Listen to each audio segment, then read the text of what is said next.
नमस्कार. आज या ठिकाणी आणि आपण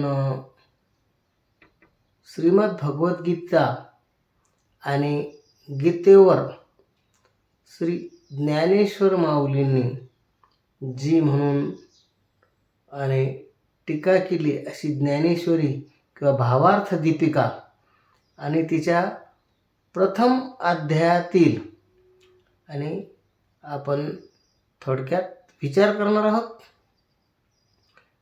तर सर्वांनाच माहीत आहे की पहिल्या अध्यायामध्ये आणि अर्जुन विषाद योग अशा त्या आणि गीतेतले पात्रही सर्वांना माहीत आहे की कौरव पांडवाचं कुरुक्षेत्रावर झालेलं तर युद्ध, परंतु युद्धाच्या पूर्वीची आणि ती काही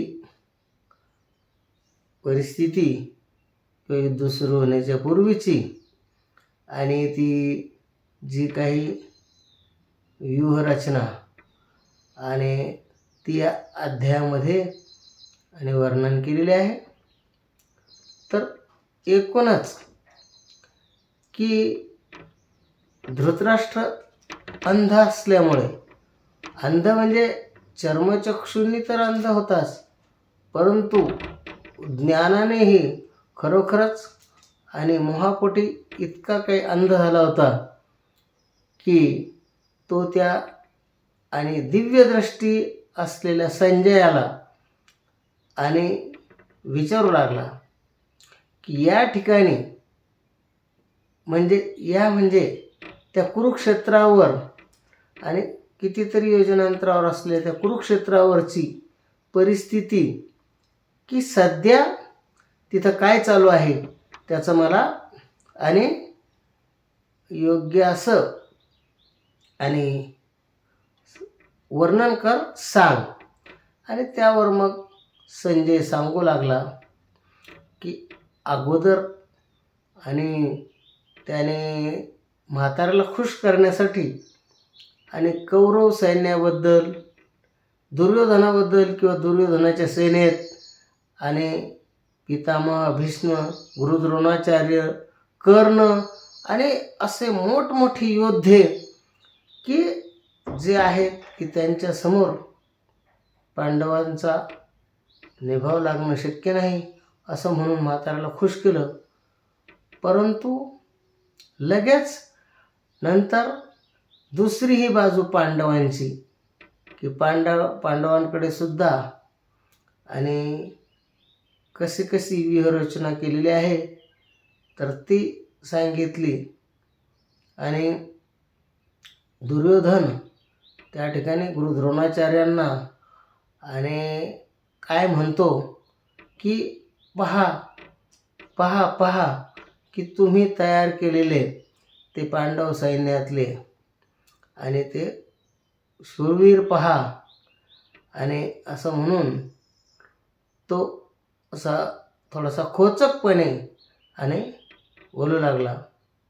परंतु पुन्हा नंतर लगेच की या सर्वांना आणि उत्तेजनार्थ आणि तो म्हणू लागला की आपल्याकडेही काही कमी नाही आणि कर्णासारखे किंवा गुरु द्रोणाचार्यासारखे तुमच्यासारखे किंवा भीष्म पितामहांसारखे आणि असे थोर आणि वयोवृद्ध किंवा पराक्रमी आणि तुम्ही माझ्यासोबत असल्यामुळे मला कुठलीही चिंता नाही.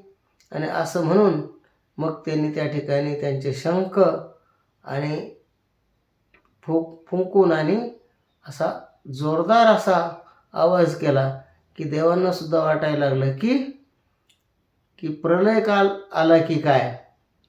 आणि नंतर त्यांचं झाल्याच्या नंतर पांडवांनी सुद्धा आपापले शंख आणि विशेष म्हणजे अर्जुनाचा सारथी म्हणून की अश्ववाहको आपण झाला की भगवंत स्वतः आणि अर्जुनाचा सारथी झाला. नवे की जो निस्सीम भक्त, जो भक्त आणि भगवंताचं काम करतो आणि त्याचं योगाक्षेम वहाम्यहम, की त्याचं सर्व काही, त्याचं दुःख स्वतः भगवंत आणि त्यास मागे हो करून स्वतः पुढे होतात. तद्वत्तेनेप्रमाणे याही ठिकाणी अर्जुनाचा सारथी स्वतः भगवंत आहे. आणि त्याचप्रमाणे की अर्जुनाच्या त्या रथावर जे म्हणून काही तो जो काही ध्वज आहे, त्या ध्वजावर हनुमान की साक्षात तो भगवान शंकर आणि प्रत्यक्षात त्या रथावर आरूढ आहे, ध्वजावर आरूढ आहे.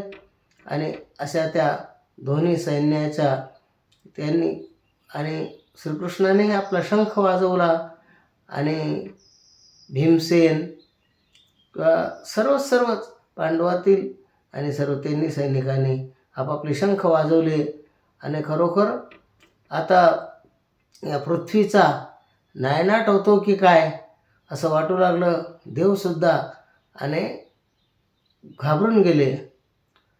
आणि तेवढ्यातच नंतर की आपण ज्याला माया म्हणतो किंवा अर्जुनाच्या दुसरं मन लगेच त्याला म्हणू लागला की तो म्हणाला, हे पहा, भगवंताला म्हणाला की हे पहा, माझा रथ दोन्ही सैन्याच्या मध्यभागी नेऊन उभा करा.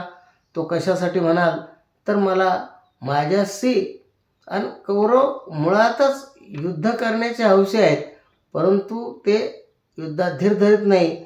आणि मला आज हेच निरीक्षण करायचं आहे. निरीक्षण करण्यासाठी माझा रथ दोन्ही सैन्याच्या मध्यभागी नेऊन उभा करावा, म्हणजे जेणेकरून मला कोण कोण समोर आलेलं आहे हे पाहता येईल. आणि त्याप्रमाणे भगवंताने रथ दोन्ही सैन्याच्या मध्यभागी नेऊन उभा केला. आणि नंतर पुढं काय झालं ते आपण पुढील भागात बघूया. नमस्कार. जय हरी.